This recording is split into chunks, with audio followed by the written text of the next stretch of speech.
This week on Unpacked, we're taking a look at Bloomberg's big report on Warner Bros. Games, which details the current worrying state of the company and its slate of games. We'll also go over the previews of Elden Ring Nightrein to finally understand what that game is all about, and then wrap up the week with a look at the most interesting games from PlayStation's recent state of play.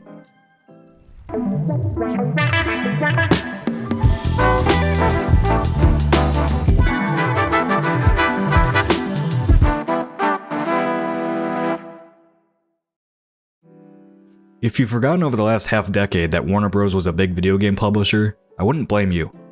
A scathing report came out from Bloomberg's Jason Schreier recently that shed a lot of light on the troubles the publisher has been facing, despite releasing Hogwarts Legacy in 2023, which has sold a whopping 34 million copies and already has a sequel in the works. The report ties a lot of the publisher's struggles back to David Haddad, the previous head of Warner Bros. Gaming division since 2015, who stepped down this past January following the flops of Suicide Squad Kill the Justice League, Multiversus, and Harry Potter Quidditch Champions. All combined, these projects were counted as losses to the tune of $300 million. And the publisher's problems seem to be far from over. Monolith Productions, who hasn't released a game since 2017's Middle-earth: Shadow of War, has been working on a Wonder Woman project for some time now. The studio has reportedly been struggling with development. According to the report, the game was rebooted early last year, switched directors, has already cost Warner Bros. Well over $100 million, and is still potential years away from releasing, if it releases at all. Originally, Monolith was working on a completely new franchise not connected to any of Warner Bros. Properties, but executives fought against that idea. Monolith conceded, and then after 3 years, the project was finally cancelled outright in 2021. This caused the head of Monolith, Kevin Stevens, to leave the studio alongside many of his directors, and they went on to form Cliffhanger Games at EA, who are now working on the upcoming third-person single-player Black Panther game. Gotham Knights developer Warner Bros. Montreal has also been struggling. They wanted to release a spruced-up version of Gotham Knights, but it was scrapped by Warner Bros. Next, they tried to get a game centered around John Constantine off the ground, but that was also scrapped by Warner Bros. Executives in favor of making a game based on The Flash. But then the movie was released, and you could probably guess what happened to that game.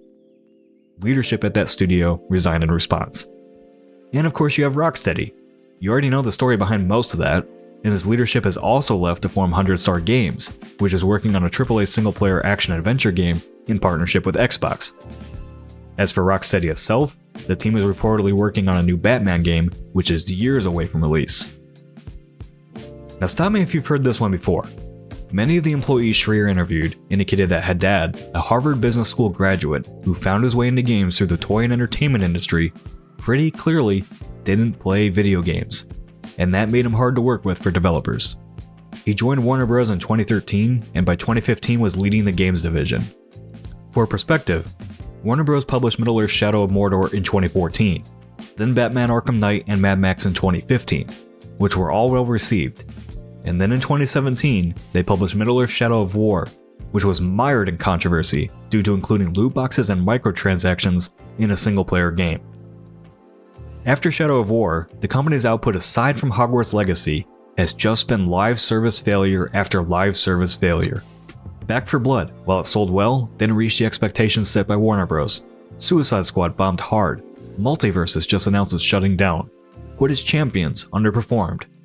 I mean, the pattern is just so obvious at this point, I don't even feel the need to keep going here.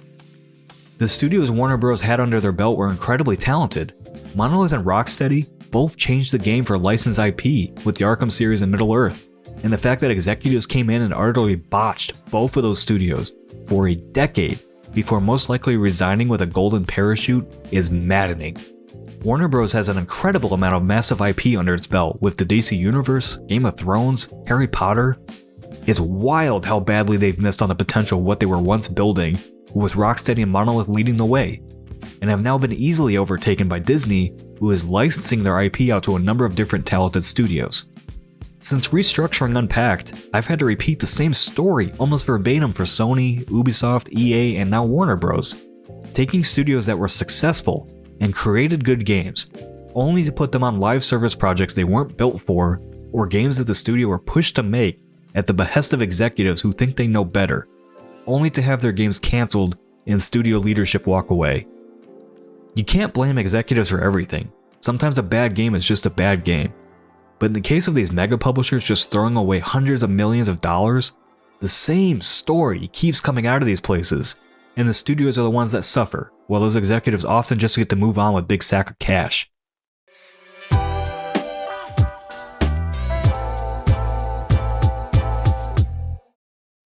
This next section is actually going to be a little bit different than the usual news breakdown.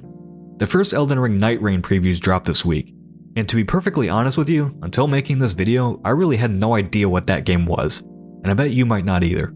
I've watched a few previews of the game now from other YouTubers like VatiVidya and Iron Pineapple to get a lay of the land on Nightrein so that I could help shed some light on FromSoft's next game.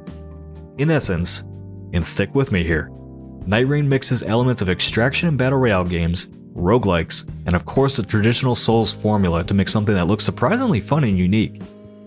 Each session, for 1 to 3 players, and yes I said that right, you cannot play with 2, it's either 1 or 3, takes place over 3 in-game days as you explore, defeat enemies, take on mini-bosses, find gear with different rarities, and level up your character.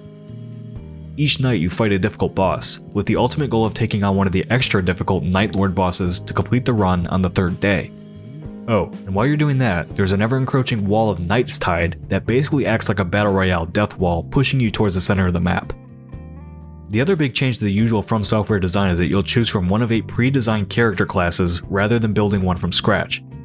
This serves the gameplay of Nightrein by having players fulfill different roles in each run like tank, healer, support character, etc. All of this makes for a wildly different experience to what you're used to from Elden Ring. Previews of the game have all been pretty positive, a pleasant surprise to me as someone who is lukewarm on the reveal. Many of the previews likens its pace and tension to the battle royale genre, and that combined with the exploration and challenging boss fights could adapt quite well to the adrenaline rush that those experiences provide in a fresh new way. With Elden Ring being the first From Software game to really break into the mainstream, this seems like an interesting way to hit a new audience that maybe bounce off the core game by adding in friends in a more easily replayable format. My main question for Nightrein will be its staying power. It's a premium game at $40, and I have no doubt that it will make its money back for the studio, but I am curious about their planned support for it, and whether the initial novelty of the game will have people returning over and over again. In IGN's preview, they mentioned that the only progression they saw was earning relics for a completed run that provide a persistent upgrade for your character, but I imagine there will be some sort of cosmetic progression as well. It'll be an interesting release for From Software, but I have a feeling there's a sizable audience for it, considering the amount of interest in seamless multiplayer mods for Elden Ring that are out there already, and of course the current popularity of the roguelikes and extraction games. The game will release on May 29, 2025, so you don't have long to wait to try it yourself.